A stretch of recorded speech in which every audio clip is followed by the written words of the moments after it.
বিসমিল্লাহির রহমানির রহিম। আসসালামু আলাইকুম। সুপ্রিয় শিক্ষার্থীবৃন্দ, কেমন আছো তোমরা?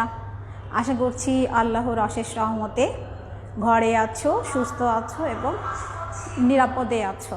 আমিও তোমাদের দোয়ায় এবং আল্লাহর অশেষ রহমতে ভালো আছি এবং সুস্থ আছি।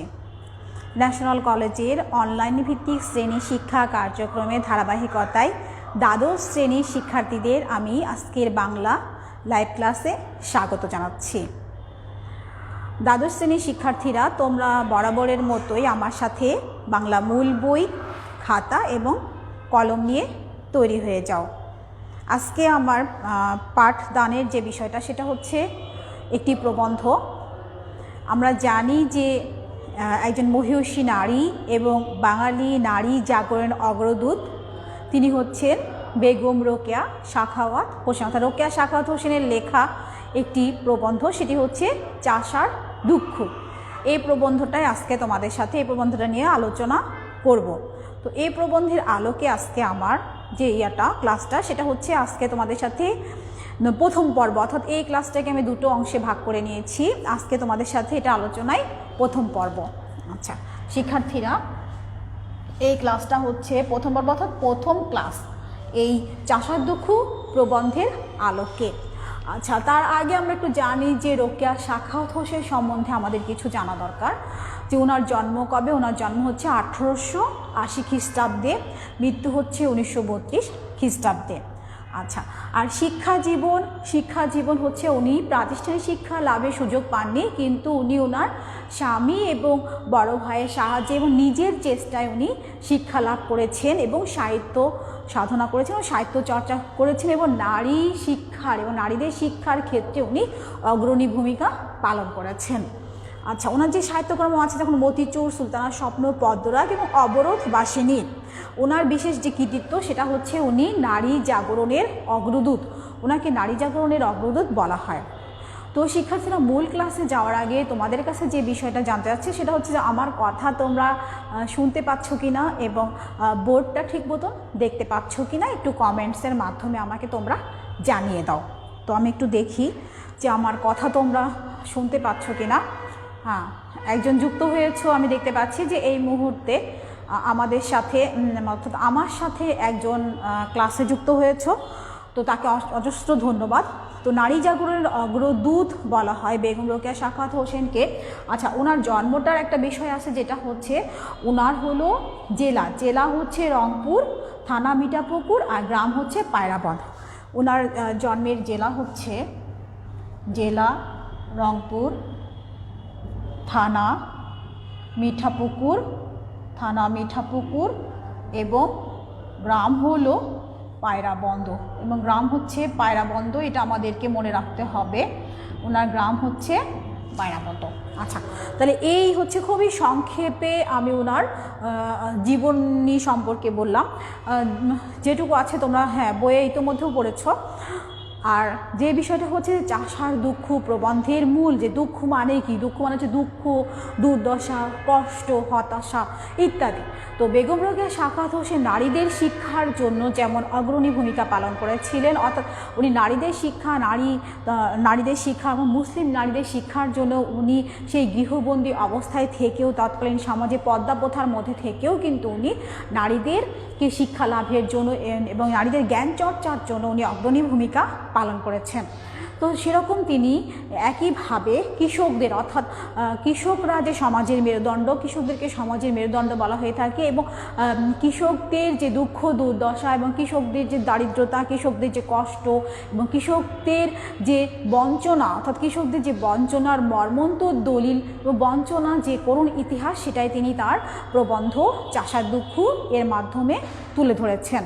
তো চাষার দুঃখ প্রবন্ধে আমরা যে বিষয়গুলো দেখতে পাই যে কৃষকরা কিন্তু অনেক কষ্ট, অর্থাৎ রোদে পুড়ে বৃষ্টিতে ভিজে মাথার ঘাম পায়ে ফেলে সারাদিন কি করছেন, সারাদিন তারা কঠোর পরিশ্রম করছেন তাদের ক্ষুধা দারিদ্র নিবারণের জন্য, অর্থাৎ অন্যের জন্য, বস্ত্রের চাহিদা মেটানোর জন্য কিন্তু তারা পরিশ্রম করছেন। লেখক রোকেয়া সাখাওয়াত হোসেন একদিকে যেমন কৃষকদের দারিদ্র্যের কথা তুলে ধরেছেন এই আলোচ্য চাষার দুঃখ প্রবন্ধের মাধ্যমে, তেমনি আবার তিনি এই যে কৃষকদের কষ্ট, কৃষকদের দুঃখ, এই দুঃখগুলো লাঘব করার জন্য যেমন তিনি কুটির শিল্পের প্রতি জোর দিয়েছেন, তেমনি ঘরে ঘরে স্কুল বা বিদ্যালয় প্রতিষ্ঠার জন্য তিনি একই কথা তদ্রূপ এই চাষার দুঃখ প্রবন্ধের মাধ্যমে তুলে ধরেছেন। তো মূল কথাগুলোতে যাওয়ার আগে শিক্ষার্থীরা, এই যে চাষার দুঃখ প্রবন্ধ, এই প্রবন্ধে আমরা কিছু বিষয় দেখতে পাই, যেমন কিছু শব্দার্থও আছে তোমাদের বইয়ে, তারপরেও আমি একটু বোর্ডে লিখে দিচ্ছি, কারণ আমি জানি যে এই মুহূর্তে অনেকের সামনেই বাংলা মূল বইটা নেই। তারপরেও আমাদের শব্দার্থগুলো জানতে হবে, এই কারণে যে আমাদের শব্দার্থ থেকে বহু নির্বাচনী প্রশ্ন আসে। বহু নির্বাচনী যেমন থাকবে, তেমনি আবার আমাদের সৃজনশীলের যে জ্ঞানমূলক প্রশ্নগুলো আসে, অর্থাৎ ক নম্বর যে প্রশ্নগুলো আসে, সেই প্রশ্নগুলোতে কিন্তু শব্দের অর্থ শব্দার্থ জানতে চাওয়া হয়। সুতরাং আমাদেরকে কিন্তু বইয়ের কোনো কিছুই বাদ দিয়ে পড়লে চলবে না, আমাদের সব কিছুই খুঁটিয়ে খুঁটিয়ে পড়তে হবে। সুতরাং আমি একটু শব্দার্থগুলো একটু যাই, মূল পাঠে যাওয়ার আগে শব্দার্থে একটু যাই। তো শিক্ষার্থীরা, আমরা দেখি যে শব্দার্থগুলো কি কি আছে। যেমন এখানে একটি শব্দার্থ আছে ছেইলা, তোমরা বইটা সামনে নাও, দেখো শব্দার্থের মধ্যে যদি যাই, শব্দার্থ কি কি আছে, গুরুত্বপূর্ণ কয়েকটি শব্দার্থ নিয়ে আলোচনা করব। গুরুত্বপূর্ণ কয়েকটি শব্দার্থ, যেমন দেখো ছেইলা। ছেইলা, ছেইলা মানে কি?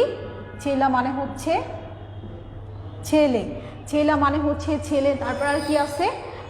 তারপরে আছে হচ্ছে দানা। দানা হচ্ছে খাদ্য অর্থে, দানা, দানা হচ্ছে খাদ্য অর্থে, দানা হচ্ছে খাদ্য অর্থে।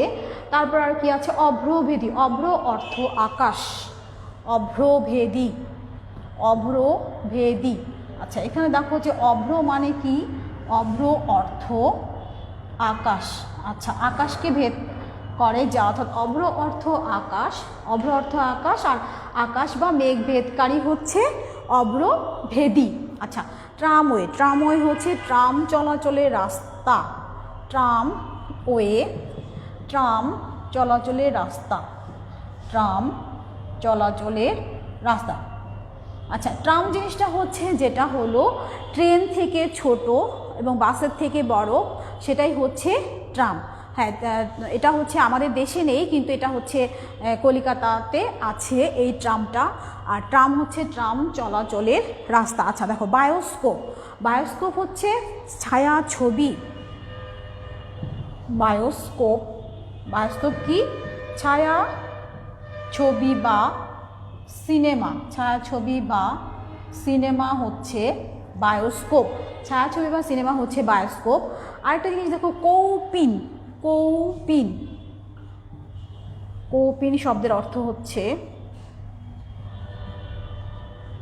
কৌপিন শব্দের অর্থ হচ্ছে ল্যাঙ্গট, অর্থাৎ ছোট যে পরিধেয় বস্ত্র। মোহিতে, মোহিতে মানে হচ্ছে পৃথিবীতে, মোহিতে মানে হচ্ছে পৃথিবীতে। আচ্ছা, তারপরে দেখো গুরুত্বপূর্ণ একটা শব্দের অর্থ হচ্ছে টেকো। টেকো হচ্ছে সুতা পাকাবার যন্ত্র। গুরুত্বপূর্ণ একটি শব্দের অর্থ শিক্ষার্থীরা, সেটা হচ্ছে দেখো কি, সেটা হলো টেকো। টেকো হচ্ছে সুতা পাকাবার যন্ত্র। আবিধানিক অর্থে যেটাকে বলা হয় টেকো মানে টাক, কিন্তু এখানে টেকো শব্দের অর্থ হচ্ছে সুতা পাকাবার যন্ত্র। তোমরা কিন্তু পরীক্ষার খাতায় অনেক সময় টেকো বলতে সুতা পাকাবার যন্ত্র এই শব্দটা না লিখে তোমরা কি করো? টাক লিখে রাখো, যেটা হলো ভুল হয়ে যায়। সেটা না লিখে আমরা লিখবো কি? সুতা পাকাবার যন্ত্র। আচ্ছা, আরেকটা গুরুত্বপূর্ণ শব্দের অর্থ হচ্ছে এন্ডি, মোটা রেশমি কাপড়। গুরুত্বপূর্ণ আরেকটি শব্দের অর্থ হচ্ছে এন্ডি। এন্ডি মানে কি? এন্ডি মানে হচ্ছে মোটা রেশমি কাপড়, যেটা এন্ডি বস্ত্র বলা হয়, মোটা রেশমি কাপড়। আচ্ছা, আরেকটা হচ্ছে বেলো আড়ের চুড়ি। বেলো আড়ের, বেলো, আরেকটা হচ্ছে বেলো আড়ের চুড়ি, উৎকৃষ্ট স্বচ্ছ কাচে প্রস্তুত। আরেকটা হচ্ছে দেখো বেলো আড়ের চুড়ি, উৎকৃষ্ট। উৎকৃষ্ট মানে হচ্ছে ভালো, উৎকৃষ্ট স্বচ্ছ কাচে প্রস্তুত চুড়ি। তাহলে এই গেল হচ্ছে আমাদের আলোচ্য চাষাদুঘু প্রবন্ধের আলোকে যে বিষয়গুলো অর্থাৎ যে গুরুত্বপূর্ণ শব্দের অর্থগুলো বইয়ে আছে, তারপরেও আমি লিখে দিয়েছি কারণ তাসফিয়া জাহান আদিবা, আচ্ছা ধন্যবাদ তাসফিয়া জাহান আদিবাকে, মাহিদুল ইসলাম সিয়ামকেও ধন্যবাদ উপস্থিত থাকার জন্য। আচ্ছা, উৎকৃষ্ট স্বচ্ছ কাচে প্রস্তুত চুড়ি, তাহলে এই গেল হচ্ছে আমাদের শব্দার্থ। এই যে আমাদের আলোচ্য চাষাদুঘু একটি প্রবন্ধ আছে, এই প্রবন্ধের একটি লাইনে আছে, দেখো যে এ কঠোর মোহিতে চাষা এসেছে শুধু সহিতে, মরমের ব্যথা লুকায় মরমে জঠর অনলে জ্বলিতে। অর্থাৎ চাষাদুঘু প্রবন্ধে রবীন্দ্রনাথ ঠাকুরের একটা গুরুত্বপূর্ণ কথা আছে যে ধান্য তার বসুন্ধরা যার, অর্থাৎ ধান্য মানে হচ্ছে ধান, যার জমিও তার অর্থাৎ ভূমিও তার পৃথিবীও তার। এই যে ধান্য তার বসুন্ধরা যার, এই কথাটি কে বলেছেন? এই কথাটি বলেছেন কি? শ্রদ্ধাস্পদ অর্থাৎ কবিগুরু রবীন্দ্রনাথ ঠাকুর। কৃষকদের যেমন তাদের খাদ্য বস্ত্রের অর্থাৎ খাদ্যের চাহিদা মেটানোর জন্য যেমন তাদের অভাব রয়েছে, এখানে আরেকটি বিষয় আছে, যেমন এখানে একজন কৃষক কন্যার কথা বলা হয়েছে, কৃষক কন্যা জমিরনের কথা বলা হয়েছে। অর্থাৎ জমিরনের কথা দিয়ে লেখিকা এখানে উদাহরণস্বরূপ বলেছেন যে যেদিনকে সেই জমিরন কৃষক কন্যা মাথা ঘষত অর্থাৎ মাথা পরিষ্কার করত, সেদিনকে তার এত পরিমাণ তেল লাগতো যে তার সেই তেলের চাহিদা পূরণ করার জন্য জমিদার বাড়ি যেতে হতো, অর্থাৎ কৃষক কন্যা সেই তেলের চাহিদা পূরণ করতে পারতো না। তারপরে এখানে দেখা গিয়েছে যে তারা পান্তা ভাত অর্থাৎ লবণের চাহিদা, পান্তা অর্থাৎ পখাল ভাতের সহিত তারা লবণ জুটাইতে পারিত না বলে কি করত? তারা সমুদ্র জলে চাল ধুয়ে সেই চাল দিয়ে তারা তাদের খাবারের চাহিদা পূরণ করত। অর্থাৎ সমুদ্র জল আমরা জানি যে সমুদ্রের পানি হচ্ছে কি লবণাক্ত, আর লবণাক্ত পানিতে যেটা ধোয়া হয়ে থাকে সেটাও লবণ হয়ে যায়। সেই জন্য কৃষকরা তাদের যে ক্ষুধার কষ্ট, সেই ক্ষুধার কষ্ট মেটানোর জন্য তারা এই কাজটা করত।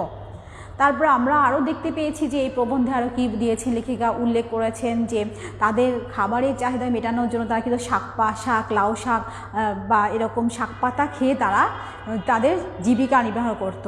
আর তারা কী করতো? তাদের বস্ত্রের চাহিদা পূরণ করার জন্য দিনের বেলা অর্থাৎ দিবাভাগে দিনের বেলায় তারা সূর্যের আলোতে থাকতো, আর রাত্রেবেলায় হচ্ছে খড় বা বিচালি দ্বারা একটা শয্যা অর্থাৎ শয্যা মানে বিছানা তৈরি করতো এবং সেখানে দিয়ে তারা তাদের শীতের যে কষ্টটা সেটা নিবারণ করার চেষ্টা করত। তাহলে এই চাষাদুঘু প্রবন্ধটা থেকে আমরা কৃষকদের যে কষ্ট, কৃষকদের যে দারিদ্রতা, সেই জিনিসগুলো আমরা দেখতে পেয়েছি। আবার কিছু কিছু জায়গায় লেখিকা বলেছেন যে তাদের মধ্যে অনুকরণ প্রিয়তাও ছিল, বিলাসিতার দিকটাও ছিল, অর্থাৎ তারা অনুকরণ করার চেষ্টা করত। আরও কিছু উল্লেখ আছে, যেমন সেখানে তারা তাদের বস্ত্রের চাহিদা মেটানোর জন্য তারা চরকা বুনতো, অর্থাৎ সুতো পাকাবার যে যন্ত্রটা সেটা দিয়ে তারা সুতো পাকাতো এবং সেটা দিয়ে তারা তাদের অ্যান্ডি কাপড় অর্থাৎ তাদের বস্ত্রের যে চাহিদা ছিল সেই বস্ত্রের চাহিদাটাও মেটাবার চেষ্টা করতো। অর্থাৎ একটা অ্যান্ডি কাপড় 40 বছর পর্যন্ত টিকতো, অর্থাৎ অনেক দিন টিকতো, অ্যান্ডি কাপড় সহজে নষ্ট হতো না। আর কৃষক রমণীরাও দেখা গিয়েছে যে প্রবন্ধে লেখিকা লিখেছেন যে এই কৃষক রমণীরা তাদের মধ্যে কিন্তু আবার অনুকরণ প্রবণতার বিষয়টাও ছিল, যেমন ধান ভাঙতে তাদের জন্য ভাড়ানি দরকার, তারপরে যাতায়াতের জন্য সওয়ারি দরকার ইত্যাদি বিষয়গুলো লেখিকা এই প্রবন্ধের আলোকে তুলে ধরেছেন।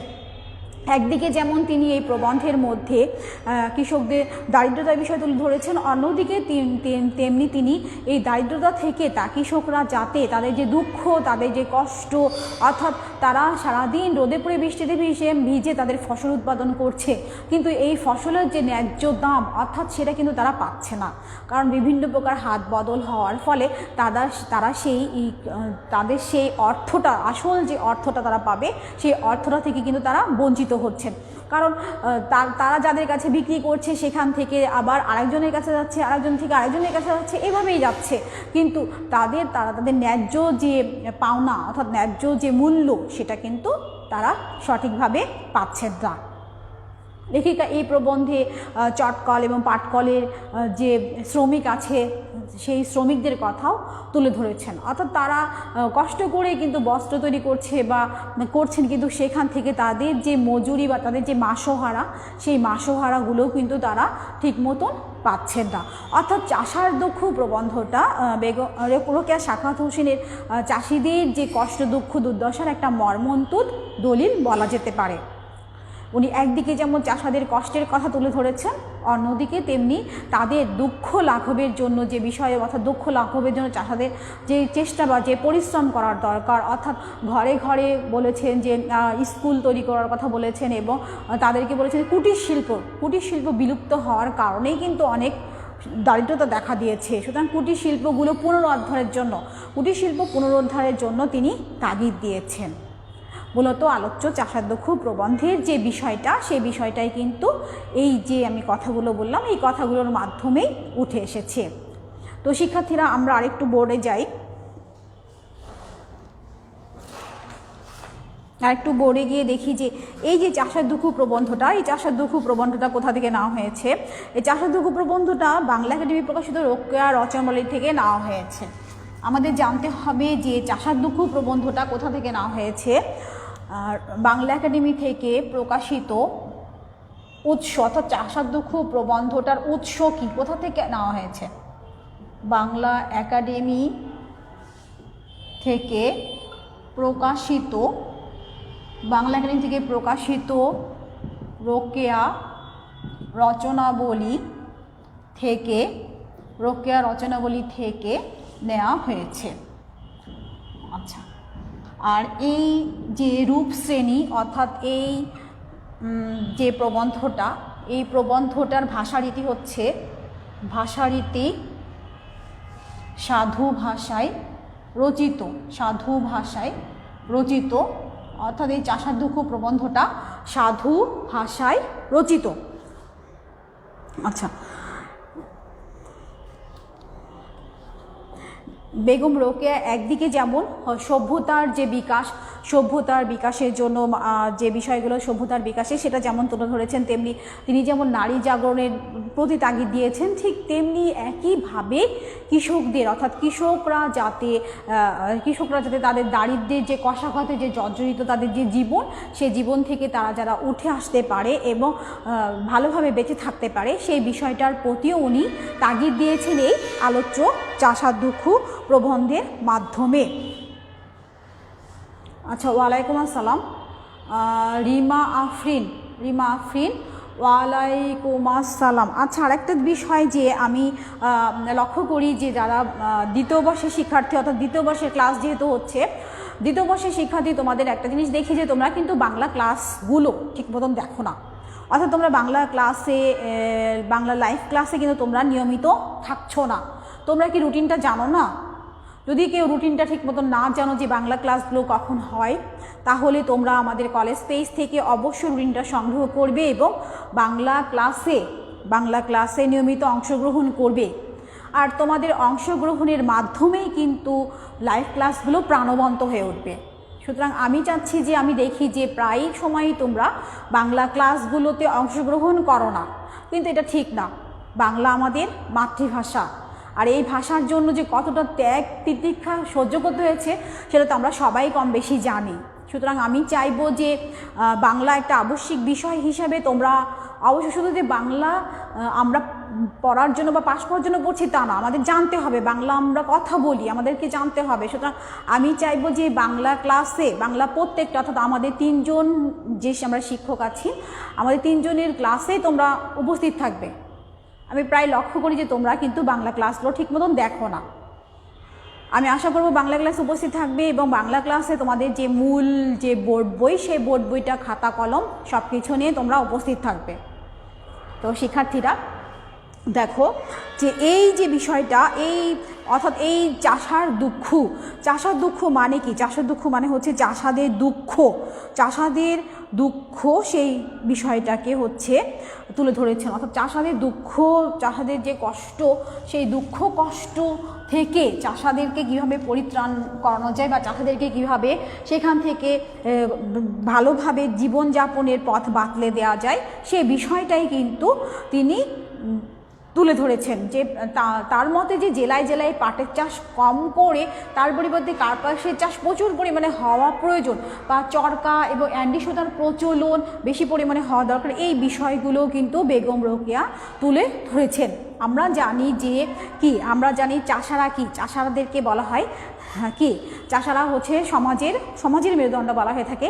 কারণ চাষারা হয়তো লেখাপড়া জানে না, কিন্তু লেখাপড়া না জানলেও তারা আমাদের মুখে অন্ন তুলে দেওয়ার জন্য, খাবারের চাহিদা পূরণ করার জন্য তারা কিন্তু দিন রাত খেটে কঠোর পরিশ্রম করে যাচ্ছেন, এবং আমাদের দুঃখের সাথে তারা কিন্তু সমভাগী, মানে অর্থাৎ তারা আমাদের দুঃখের সাথে, অর্থাৎ আমাদের যে খাবারের কষ্ট হচ্ছে সেটার জন্য কিন্তু আমরা পরিশ্রম করছি না, বরং তারা রোদে পুড়ে বৃষ্টিতে ভিজে জীবনের অনেক কষ্ট সহ্য করে হলেও আমাদের অন্ন তুলে দেওয়ার জন্য পরিশ্রম করে যাচ্ছেন। সুতরাং আমাদের কিন্তু এই চাষাদের যে দুঃখ, চাষাদের যে কষ্ট, অর্থাৎ এই চাষার দুঃখ প্রবন্ধে যে বিষয়গুলো আমরা দেখেছি, এই বিষয়গুলো কিন্তু আমাদের অবশ্যই খেয়াল রাখতে হবে।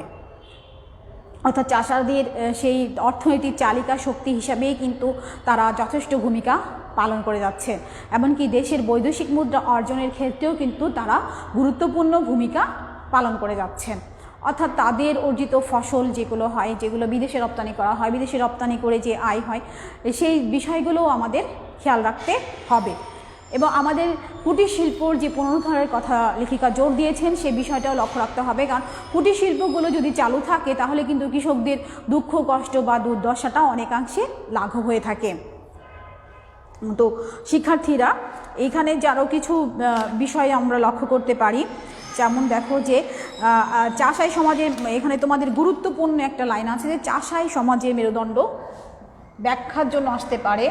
অর্থাৎ অনুধাবনমূলক প্রশ্ন, চাষাই সমাজের মেরুদণ্ড, অর্থাৎ চাষিদেরকে সমাজে, অর্থাৎ কৃষকদেরকে সমাজের মেরুদণ্ড বলা হয়েছে। তারপরে আরও কি আছে যে এখন যে আরও কিছু, সভ্যতা বিকাশের সঙ্গে সঙ্গে দেশি শিল্পসমূহ ক্রমশ বিলুপ্ত হইয়াছে। সভ্যতা বিকাশের সঙ্গে সঙ্গে কি হচ্ছে, সভ্যতা বিকাশের সঙ্গে সঙ্গে দেশি শিল্পসমূহ ক্রমশ বিলুপ্ত হইয়াছে। অর্থাৎ সভ্যতার অগ্রগতির সাথে সাথে কি হচ্ছে, দেশীয় যে শিল্প বা দেশীয় যে কুটির শিল্প বা দেশীয় যে পণ্য, সেগুলো বিলুপ্ত হয়ে যাচ্ছে। লেখিকা সে কথাই বুঝিয়েছেন।